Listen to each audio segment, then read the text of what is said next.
Hello అందరికీ. Welcome back to my channel. నేనైతే బాగున్నానండి. మీరు కూడా అందరూ బాగుండాలని ఆ దేవుడిని మనస్ఫూర్తిగా కోరుకుంటున్నాను.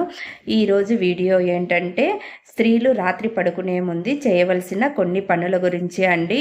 స్త్రీలు రాత్రి పడుకునే ముందు ఒక కర్పూరాన్ని వెలిగించి ఆ కర్పూరం వెలుగును ఇల్లంతా చూపించాలి. ఇలా చేయడం వల్ల ఇంట్లో ఉన్న నెగిటివ్ ఎనర్జీ అంతా పోయి పాజిటివ్ ఎనర్జీ మన ఇంట్లోకి అడుగు పెడుతుంది. పౌర్ణమి రోజు రాత్రి లక్ష్మీదేవి మన ఇంట్లోకి ప్రవేశిస్తుందని అందరూ నమ్ముతారు. లక్ష్మీదేవి అలా మన ఇంట్లోకి అడుగు పెట్టాలంటే మన ఇంటి గుమ్మంని పరిశుభ్రంగా ఉంచుకోవాలి. గుమ్మంని శుభ్రపరిచి చక్కగా ముగ్గు పెట్టుకోవాలి. గడపను శుభ్రంగా కడిగి పసుపు పూసుకొని కుంకుమ బొట్లు పెట్టుకోవాలి. అలా ఉన్నప్పుడే లక్ష్మీదేవి మన ఇంట్లోకి అడుగు పెడుతుంది. రాత్రి పడుకునే ముందు చీపురు సరైన స్థలంలో ఉందో లేదో చూసుకోవాలి.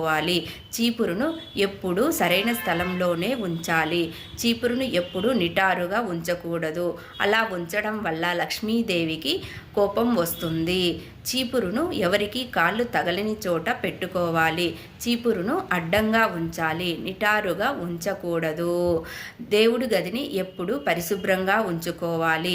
దేవుడి గదిలో ఎప్పుడు దీపం పెట్టుకొనే ఉండాలి. దేవుడి గదిలో చీకటి ఉండకూడదు. నా వీడియో నచ్చినట్లయితే please like, share, subscribe my channel. Thank you. Bye.